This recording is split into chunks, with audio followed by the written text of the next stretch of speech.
Hey everyone, and welcome to another deep dive. Today we're going to be looking at the UK drone industry in 2025.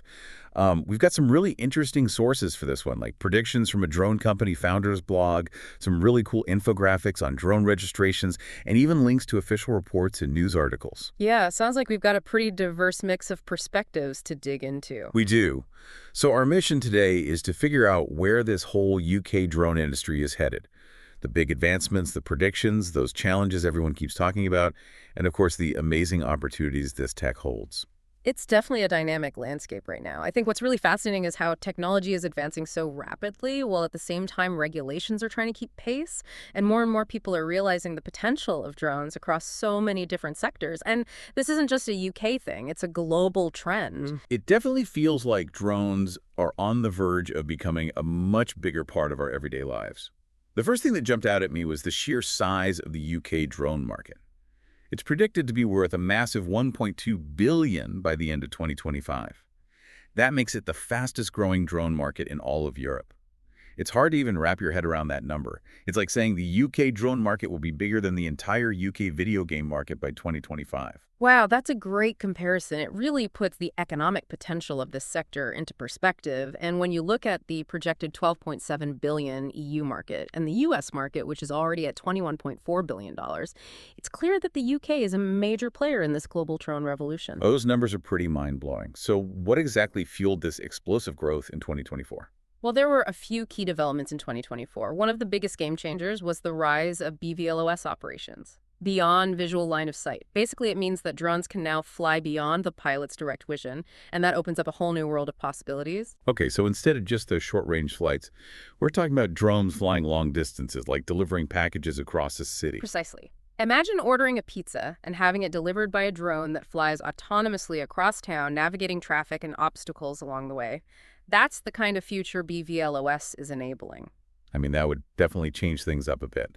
What role has the UK's Civil Aviation Authority, or CAA, played in all this? They've been really instrumental, actually. The CAA has been actively enabling this through trials and projects like the Manned Aircraft and Unmanned Aircraft System Project, which is also known as the MAUAS project.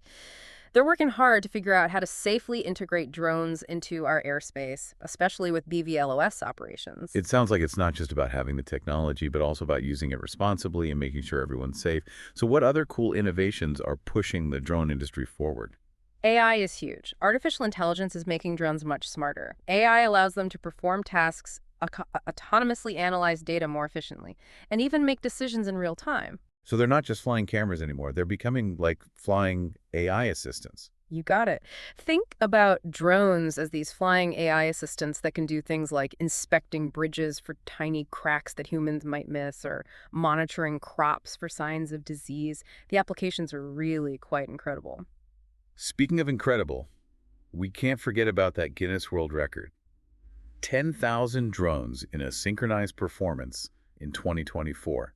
What was that all about? That was an amazing demonstration of how far drone swarm technology has come. Think about the potential. Large-scale aerial displays, synchronized data acquisition over a wide area, even coordinated search and rescue missions in disaster zones. It's hard to imagine that actually happening, but it's pretty exciting. On a slightly less flashy note, though, it's really good to see that sustainability is becoming more of a focus in the drone industry. Were there any developments on that front in 2024? Absolutely. There's a growing focus on eco-friendly drones, using drones for things like environmental monitoring and promoting responsible drone practices, which aligns perfectly with the UK's net zero emissions goals. So looking ahead to 2025, our drone company founder seems really optimistic about BVLOS operations expanding even further. What are the things driving that optimism? Well, for one, the ongoing trials and regulatory developments we talked about are paving the way for wider commercial use of BVLOS, and the UK already has a thriving drone ecosystem with over 200,000 registered drones and 100,000 licensed pilots. That's a lot of drones. But are we really ready to have drones routinely flying beyond a pilot's sight? That's the big question, isn't it? While there are a lot of licensed pilots, the number holding operating safety cases, or OSCs, which are needed for more complex operations like BVLOS, is significantly lower. So that suggests that there might be challenges within the regulatory framework, or that the demand for these more complex services is still developing. So it sounds like there are still some hurdles to overcome before BVLOS really takes off. What are the biggest obstacles standing in the way? Regulatory harmonization is a major one. Different countries have different rules, which can make things very complicated for businesses operating internationally. We also need to push the boundaries of drone technology even further to overcome limitations like operating in densely populated airspace. Right. And then there's the whole question of public perception. Are people comfortable with the idea of drones buzzing around without a pilot watching them directly? Public acceptance is going to be crucial. People need to feel safe and comfortable with drones operating in their communities, especially when those drones are flying beyond someone's direct control. Building that trust through education and transparency is going to be vital for the industry to truly succeed. And speaking of trust, what about security? With more drones in the air, especially those flying autonomously, there have to be some serious security concerns, right? You're absolutely right. Enhanced drone security is paramount. It means we need to develop things like anti-drone systems to protect infrastructure and public spaces from unauthorized use. And we need to make sure that data encryption and cybersecurity measures are robust and in place. So we're not just talking about preventing drones from crashing. We're also talking about protecting the information they gather. Exactly. Think about the sensitive data drones collect during things like inspections, surveillance, or even deliveries. That data needs to be protected. And what about the potential for misuse, like we've seen in certain conflicts around the world? Are there measures in place in the UK to prevent that kind of thing from happening here? Those events have definitely highlighted how drones can be misused, which underlines the need for really effective countermeasures. The CAA is already taking steps to prevent unauthorized flights near airports, and the use of geofencing technology to restrict drone movement in sensitive areas is becoming more widespread. So there's a lot to consider when it comes to drone security. Yeah. What would you say are the biggest challenges in that area? I think the biggest challenge is that the threats are constantly evolving. It's an arms race. As security measures get better, those who want to misuse drones find new ways to get around them. So continuous research and development is absolutely essential. Right. It's not just about developing the new technologies, but also about making sure that everyone has access to those technologies and that they're affordable. Absolutely. Effective security solutions need to be available to everyone, from individual hobbyists to large companies operating commercial drone fleets. So we've got BVLOS expansion on the horizon and the need for enhanced drone security. What other trends should we be keeping an eye on in 2025? I'm particularly intrigued by this drone as a service model, or DAS. Days is a fascinating development. It basically lets businesses hire drones and all the related services on demand, which makes using drones much more accessible and cost-effective, especially for businesses that don't have the resources to manage their own drone operations. So it's like the Uber of the drone world. You could say that. DAS providers offer a whole range of services, things like drone rental flight operations, data acquisition processing, and analysis. This model is especially appealing to small and medium-sized enterprises, or SMEs, who may not have the budget for their own in-house drone program. That sounds like a real game changer for smaller businesses that want to use drone technology. But are there any downsides to this DAWNS model? What are the challenges? One challenge is the lack of standardization in DAWS offerings. It can be hard for businesses to compare different providers and figure out which one best meets their needs. We need to develop some clear industry standards and certifications to ensure quality and consistency across the board. So it's about making sure that businesses using DIAs are getting a service they can rely on. Are there any other concerns? Data security and privacy are critical concerns as well. Businesses need to know that their data is being handled responsibly by those DOS providers, and then you have the issues of liability and insurance. If something goes wrong during a DOS operation, it can be very difficult to determine who's ultimately responsible. So having those clear contracts and insurance coverage is essential for both the businesses using DAWs and the companies offering those services. Definitely. As the DAMAS market matures, I think we'll see more clarity around those issues, which will help build confidence and encourage more businesses to adopt this really innovative model.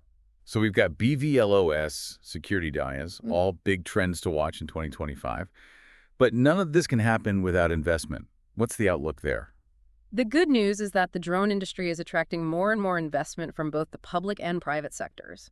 The global drone industry is actually projected to grow at a compound annual growth rate, or CAGR, of 23.8% from 2023 to 2030. That's massive. Wow, that's an impressive growth rate.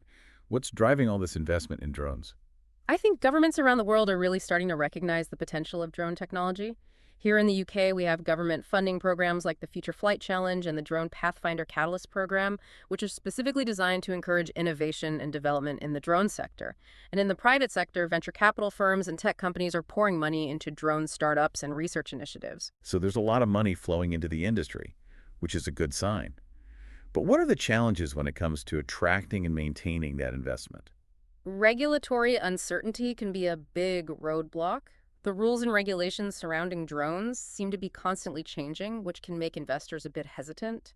We need clear, predictable regulations to create a stable and attractive investment environment. Right, because it's hard to justify investing in something if you don't know what the rules of the game are going to be. Right.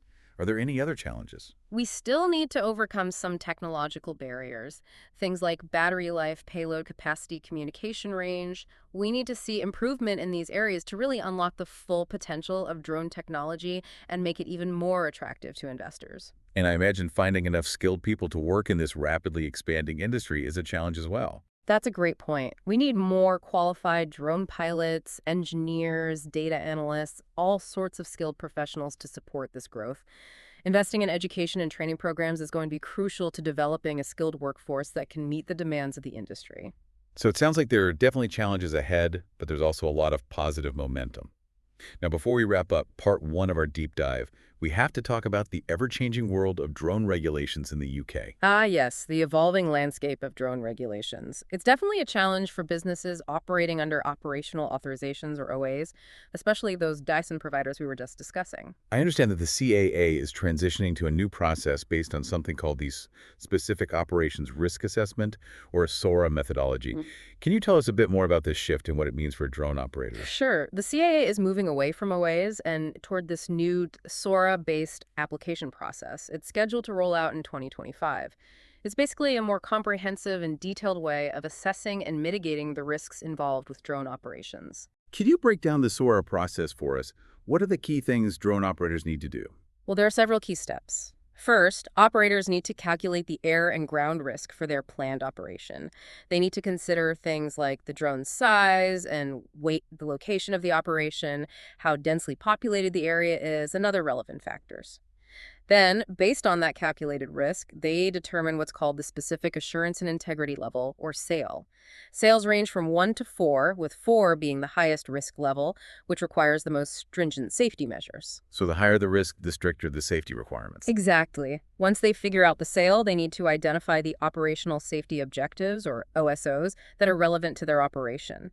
These are specific objectives designed to mitigate the identified risks and make sure the operation is safe.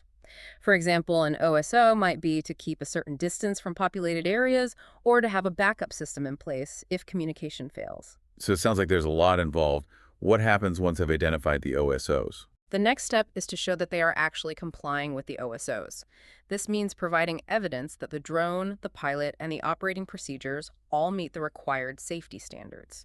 For those higher SAIL levels, they often need to get flight worthiness assessments from recognized entities to prove that the drone itself is safe to fly. The SORA process actually integrates these assessments for a much more comprehensive evaluation. So it sounds like the SOAR process is all about taking a detailed step-by-step approach to identifying and mitigating all the risks that come with drone operations. Precisely. It's moving towards a more data-driven and risk-based approach to regulating drones, which is ultimately about trying to ensure safety while encouraging innovation and growth in the industry. It makes sense. But this change from OAs to SORA is a big shift for the industry. How have drone operators reacted to this change? Well, there are some concerns that the increased complexity of the SORA process might make it harder for DOS businesses to be profitable and sustainable. Especially since DOS often involves those shorter-term on-demand operations. Some people are worried that smaller operators might just decide not to bother getting authorization under the new SORA framework, which could potentially lead to more non-compliant operations or even fewer people participating in the industry. Those are valid concerns. So what can be done to smooth out this transition to the SORA methodology and minimize those potential downsides? Well, industry leaders need to be proactive. They need to adapt to these changes and invest in the necessary training and resources to ensure that they can comply with the new SORA requirements. So education and preparation are going to be key. What else can be done? Collaborating with trade bodies like Airspace UK and the BDPA is really important. They can help shape industry standards, influence policy decisions, and advocate for regulations that support innovation while maintaining those crucial safety standards. Working together is going to be essential. What about the CAA? What's their role in all of this? They need to communicate openly and work collaboratively with the industry. The industry needs to be able to engage in consultations, give feedback on proposed regulations, share their insights, all to ensure that those regulations actually support both innovation and safety. It's all about finding that balance, isn't it? Balancing the need for innovation with the need for safety and responsible use. Exactly. If everyone follows those authorization requirements, implements solid risk mitigation strategies, and prioritizes data protection and privacy, it will build public trust and allow the UK drone industry to continue to grow and thrive. Well, this has been a fantastic overview of where the UK drone industry stands as we head into 2025. We've covered so much: the booming market, the incredible technological advancements, the constantly evolving regulatory landscape, and the challenges and opportunities all of that creates. But stay tuned.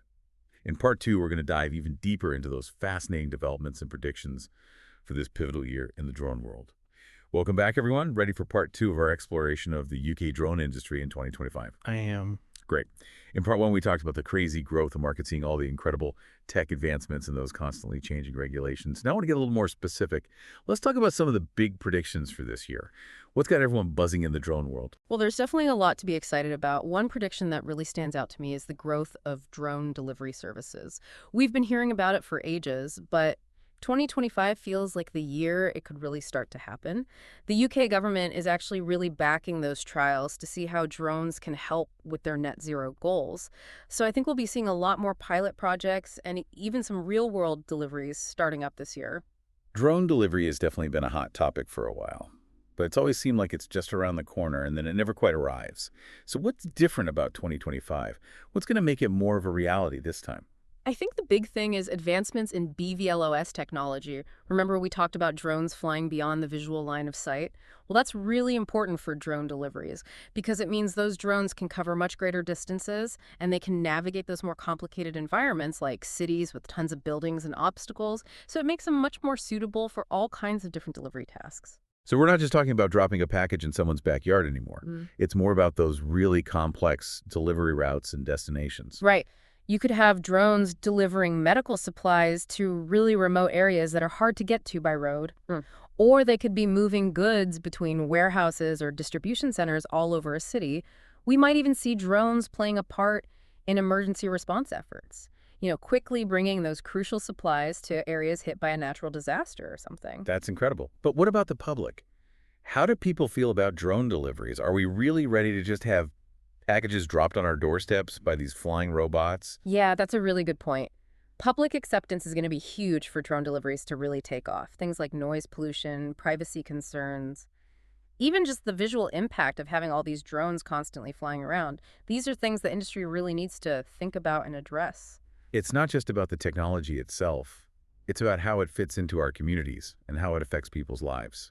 Absolutely. Drone operators are going to have to engage with those communities, be really transparent about how they operate, and proactively address those concerns people might have. Building that trust is going to be essential if they want to see drone deliveries become a normal part of everyday life. Okay, so drone deliveries are set for a big year in 2025. What other predictions are you keeping an eye on? What else has you excited about the potential of drones? Well, another area that I'm super interested in is using drones for infrastructure inspection. It's already happening, of course, but I think we're going to see a massive increase in 2025. Drones just offer a safer, more efficient, and more cost-effective way to inspect all kinds of infrastructure. Bridges, power lines, pipelines, wind turbines, all of it. I've seen some amazing footage of drones inspecting those huge wind turbines, getting right up close to the blades and capturing all those detailed images.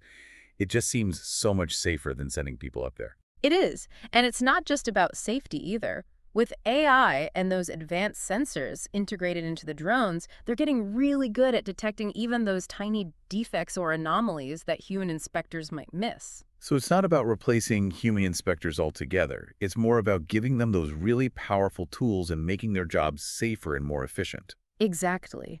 Drones can provide all this data that can be analyzed to spot potential problems before they turn into something serious. It's really important for keeping that essential infrastructure running smoothly and preventing accidents or those really costly failures. That makes a lot of sense. Now, I know you're particularly interested in how drones and AI are coming together to create these amazing new possibilities. What's got you most excited in that space? I think what's most fascinating to me is how AI is really pushing the limits of drone autonomy. We're moving way beyond just those simple pre-programmed flight paths.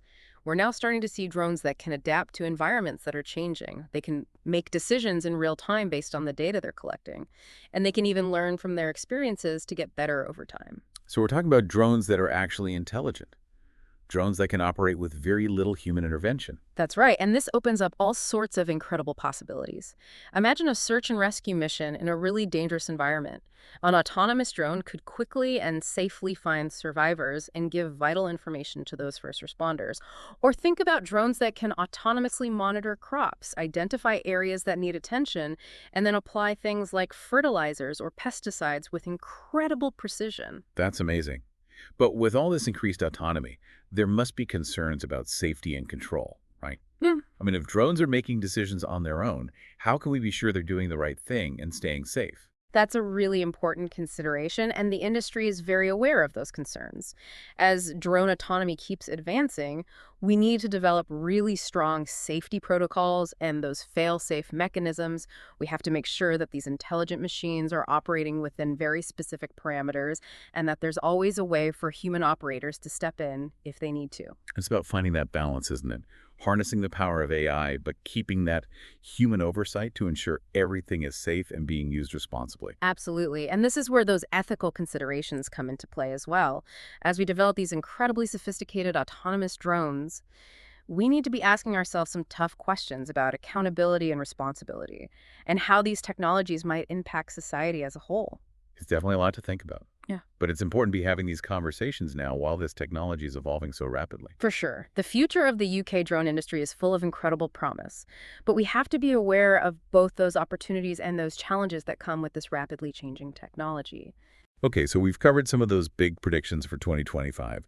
The rise of drone deliveries, the growing use of drones for inspecting infrastructure, and those really exciting advancements in drone autonomy powered by AI. But what about the bigger picture? Where do you see the UK drone industry heading in the years after 2025? I think the UK is in a fantastic position to become a global leader in this industry. We have a really solid base in research and development. The government is being very supportive, and we have more and more innovative companies pushing the boundaries of what drones can do. It's definitely an exciting time to be watching this industry develop, but it's clear that collaboration between industry, government, and academia is going to be super important for navigating those challenges and realizing the full potential of this technology. I couldn't agree more. We need to work together to make sure that the UK drone industry continues to grow in a way that is safe, responsible, and sustainable. Well, that brings us to the end of part 2 of our deep dive into the UK drone industry in 2025. We've looked at some of the most exciting predictions and trends shaping the industry, and in part 3, we'll wrap things up with some final thoughts and some key takeaways for you, our listeners. So make sure you join us for the final installment of our drone adventure. And we're back for the final part of our deep dive into the UK drone industry in 2025. We've covered a ton of ground from a market that's set to be bigger than video games, to drones zipping around delivering pizzas, inspecting those giant wind turbines, and even acting like flying AI assistants. It's been quite the journey, hasn't it? And we've really only just scratched the surface of what this tech can do. So as we come in for a landing here, Hmm. what are the big takeaways for our listeners? What should they be watching out for as we move through 2025 and beyond? Well, the first big takeaway is this. The UK drone industry is absolutely booming. This market is growing so fast, it's incredible. And it's all thanks to those tech advances we talked about, plus supportive government policies and businesses finding more and more ways to actually use drones. So if someone out there is thinking about jumping into the drone industry, now's the time. Now is the time, absolutely. Whether it's starting a drone business, investing in drone tech, or learning those skills to be a pilot or an engineer, there are some really incredible opportunities right now. That's great to hear. Anything else our listeners should be keeping in mind as they watch this industry unfold? The second takeaway is this rules around drones, they're always changing. We talked about that switch from operational authorizations to the new SORA methodology. That's going to be a big change for a lot of drone operators. Yeah, staying up to date on those regulations is definitely going to be important. We also talked about how the industry needs to be adaptable, collaborative, and communicate with the CAA to make that transition as smooth as possible. Right, keeping informed, engaged, and ready to adapt is key for anyone working with drones. Now, we touched on some of those bigger societal implications of drones like public perception and using them responsibly. What are your thoughts on that? What should people be considering there? That's such an important point, and it really goes beyond the technology. As drones become more common in our lives, we have to think about the ethics. Things like public acceptance, privacy, concerns safety protocols, and the potential for misuse. These are all really important. So it's not just about how cool the tech is. It's about using it in a way that actually benefits society and doesn't cause more problems. Exactly. We have to have these open and honest conversations about all of this to make sure that drones become a part of society in a positive way. Well said. Any final thoughts before we wrap things up? Just to say again, the UK drone industry is at a really exciting point. I think 2025 is going to be a year of huge growth, innovation, and change. We're all excited to see what happens. Me too. This has been an amazing deep dive. I hope you've all learned something new and that you're as excited about the future of drones as we are. Before we go, I want to leave you with something to think about. We've talked about all this amazing potential drones have, but also those challenges and the importance of using them responsibly. So here's a question for you. What do you think about the future of drones in our everyday lives? What excites you? What worries you? And how do you think drones will change the world we live in? That's a great question, one we should all be thinking about. Thanks for joining us for this deep dive into the UK drone industry in 2025. We hope you learned a lot and that you're just as pumped about the future of this incredible tech as we are. Until next time, keep exploring, keep learning, and keep those drone propellers spinning.